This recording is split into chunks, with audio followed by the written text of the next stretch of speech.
Hello, my name is Bahar Ibrahim, and this is Lab 2, Motion of a Falling Object. The purpose of this lab is to demonstrate the motion of a falling object and show that it follows Newton's second law through comparison models.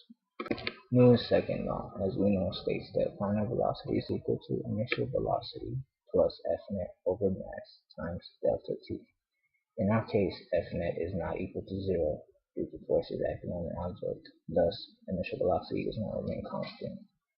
In order to determine F net, we need the force of drag and the force of weight.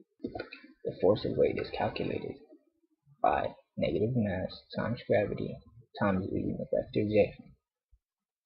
Force of drag is calculated by the constant b times the magnitude of the velocity vector squared times the unit vector j.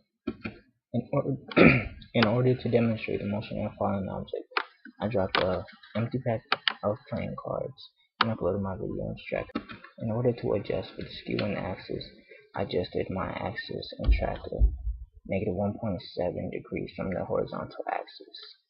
I used an empty pack of playing cards because I felt it would better demonstrate the force of drag instead of a full deck.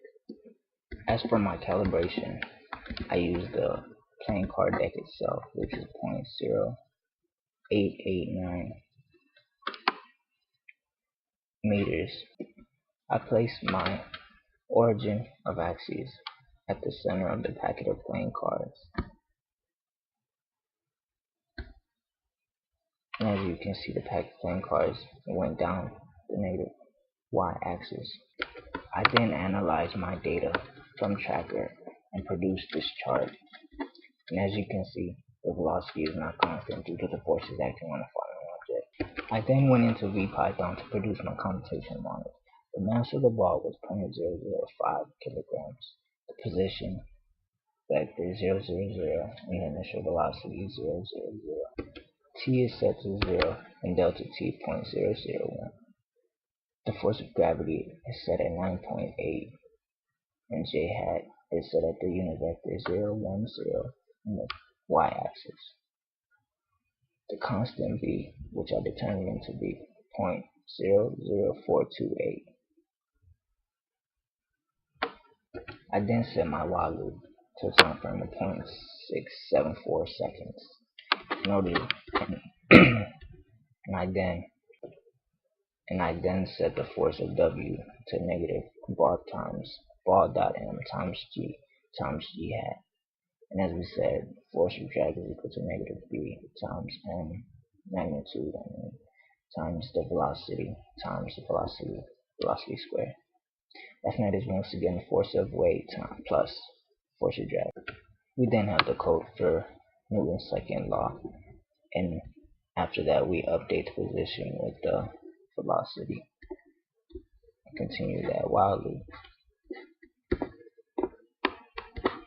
I also set my arrow scale to 20 using the lecture notes, lecture videos. When the code was when the code was run, this VPython computation model was produced, which displays the force of gravity with the yellow arrow pointed in the negative y direction and the force of drag in the opposite direction. In comparison, my experimental data was very similar to the model position including drag, as should be. The model position not including drag and simply including gravitational force was skewed and reached a farther position over the same time frame. So in conclusion, let us answer a few questions. Which models, if any, predict the terminal velocity? So to begin, the terminal velocity of a falling object is the velocity of the object when the sum of the drag force equals the force of gravity. So thus net force will be 0. And both are observed in computational model, with and without drag, simply gravity. There was no constant velocity, thus we had no terminal velocity because F net was never 0 through the initial and final velocity. Now let us answer, what if? Imagine that the object was initially thrown downward. Would the terminal velocity in this case be the same or different from the same case where the same object was initially dropped from rest? For this case, we would ignore the force, the computational model, simply including the force of gravity, since there's no opposing force to reach a terminal velocity. Yet, for the force of drag, the computational model with the force of drag, if we were to assume a greater initial velocity,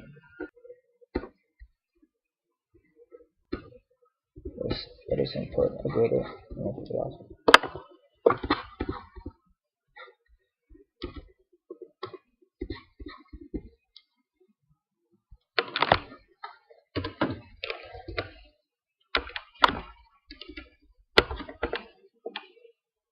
You can see that the ball moves at a greater velocity, meaning that it would reach terminal velocity at a faster pace.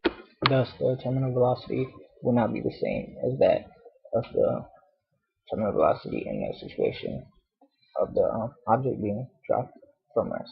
Thank you.